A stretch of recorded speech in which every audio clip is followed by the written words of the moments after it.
So I just got out of watching Dune Part 2, and wow, that was an experience. This was a fantastic movie. I said I can't remember seeing a movie this good. I thought Wonka was good. This movie blew it out of the park. I was not bored the entire time. It was a full wild ride all the way through, and it was a blast. Not the best movie I've ever seen. I certainly had some complaints about it, but I mean, when it comes to movies, as far as movies go, this was fantastic.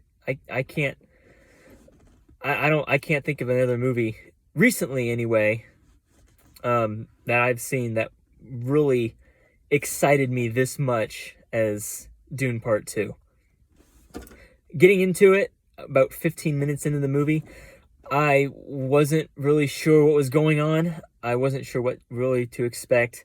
It it it didn't grab me. That first 15 minutes, I was kind of skeptical. I didn't know what was what was going to happen or anything, because it wasn't what I had expected. It kind of deviated from the book a little bit in the first 15 minutes. It was kind of jokey and goofy. I'd say it was. I was kind of worried there that it wasn't going to be all that it was hyped up to be right there at the very beginning. But once you got past that, and you started getting into like the Fremen attacking the Harkonnen spice factories, it really started to it narrowed down, got closer to the book, and it really picked up right then and really started getting full-fledged hardcore into the story that the book portrayed. And yeah, this was, I mean, it was extraordinary. It was definitely a experience. I mean, just to talk about the visual effects for this movie were phenomenal. Like I said, there's so many movies that come out that the visual effects are awful, and a lot of that has to do with the studio regulations and how fast they're trying to pump these movies out. But this movie really took the time and the effort into making the visual effects really pop. There wasn't a single shot in this entire movie that the CGI and the visual effects were not top-notch quality. Every shot was visually striking. And it just surprised me how, with so much movies now that don't have that, the visual effects are generally not very good, and it's just very poor quality. This movie went a whole new level. Like almost the entire movie, I feel like, would have been shot on CGI. And if it was, this was the perfect example of how to use it. And not only talking about the visual effects, but just the cinematography in general was excellent. A lot of good, iconic shots, some unique shots that were taken. A lot of creativity went in behind this. So, said credit where credit is due. The cinematographer for this movie was fantastic. The directing was really good. I liked all the casting. The character arcs were all there. You had a full hero's journey with Timothy Chalamet's Paul Atreides. Even Chaney. Well, I did take some issues with Chani's character, played by Zendaya. She deviated a little bit from the book, especially towards the end. She really started to change, and it didn't quite end the way the book ended. Like I said, that was one of the changes. I'm curious to see what Dune Part 3 is going to do. This one definitely set up for a cliffhanger. It's set up for another movie, which the director, he's already come out and said that he's going to do a Dune Part 3, which is adapting the second Dune book. So, curious to see how he's going to do that with the ending that he set up. Because the ending in the original book led into the sequel.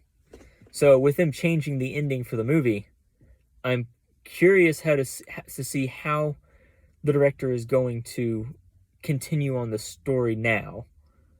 I'm not exactly sure what's going to change, but I can tell something is going to change from the second book to Dune Part 3. But yeah, I'm excited. I want to see it again. This movie was absolutely great. So I saw it in Dolby Digital. I would not recommend seeing it in anything less. It's not as immersive as an experience if one were to watch this movie in digital. So I would recommend either IMAX or Dolby Digital to watch this movie in. The audio quality was great. The visual quality was also really good. So much detail went into the costumes, went into, I mean, the dialogue, went into, I mean, all the CGI and all the visual effects. It was really impressive. It's not often that we get such a magnificent piece of cinema like this. And yeah, I believe that this movie will probably be the #1 box office hit of 2024. I'm not gonna lie. Is that interested? Don't know what else is coming out this year. I don't have any plans right now to see anything else. And honestly, if I didn't see anything else this year, I would be okay with that. This movie pretty much set the standard, raised the bar for any other movie that could come out. Another thing I want to mention about the movie was the casting, specifically that of Austin Butler as Feyd-Rautha Harkonnen. That was my favorite. I think that was probably my favorite part of the movie, was his character. Very true to the book, I thought. This went... it was a lot different from the original movie that came out back in the 80s. Very, very different take on Feyd-Rautha Harkonnen. He was much more dark, much more gruesome, much more brutal and edgy in this version than he was in the original version, where he was kind of a joke. He was insane psychopath, essentially, in the original movie. And while he was definitely psychotic in this movie, he was a lot more in control, a lot more he was a lot darker. He was a lot more mature, a lot more thematic, I guess you could say. Very violent, very gruesome. As I said, I think his performance was probably my favorite. Christopher Walken as the Emperor, again, another great casting. We didn't see a whole lot of him in this movie, which I was actually okay with. The Emperor wasn't in the book a whole lot, so not seeing him a ton in this movie was actually good, I think. Florence Pugh as Princess Irulan was also really good. Again, didn't see a whole lot of her. This is probably actually my favorite performance of Florence Pugh I've seen. Other than, well, I should say everything else that I've seen her in, I didn't really like her performance. Like even in Oppenheimer, I didn't care for her character a whole lot, or the way she portrayed her character. But this movie was good. I think that she did a really good job as the princess slash Bene Gesserit pupil. And then Timothy Chalamet as Paul Atreides. Perfect casting. I think he did a really good job coming off of playing the Duke's son, to playing the refugee, to playing the leader. Coming across as a strong religious leader as well as a military leader. Did a very good job at that. Very good story arc for his character. Very good transitions. I said everything was solid and fluid with his character. Zendaya, again, I'm not a huge fan of her as an actress, but I thought she did really good in this movie.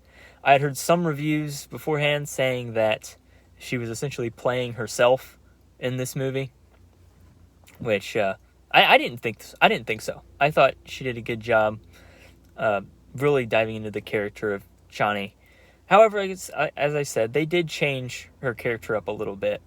I think that was probably my biggest problem with the movie, was how they changed her character. But it doesn't affect, I don't think it will I don't think it'll affect the story too terribly much, but I don't know. We'll see when Dune Part 3 comes out. Um, Rachel Ferguson as Jessica was, again, really good. I liked her in the first movie. She was even better in this movie. Her character, I don't want to get into any spoilers, but her character took a very interesting turn in this movie. Very, very different from what we saw in the first movie, I'll put it that way. And Rachel Ferguson did a fantastic job portraying that. Rebecca Ferguson, I'm sorry. Rebecca Ferguson, who played Lady Jessica. She did a really good job at the role. And yeah, those are my thoughts on Dune Part 2. Phenomenal movie. I would absolutely recommend everyone go see this in either IMAX or Dolby Digital. Yeah. Have you seen Dune Part 2? Or do you have any comments, any thoughts about it? If so, you can go ahead and let me know in the comment section below. And I will definitely be doing a review for Dune Part 3 when it comes out.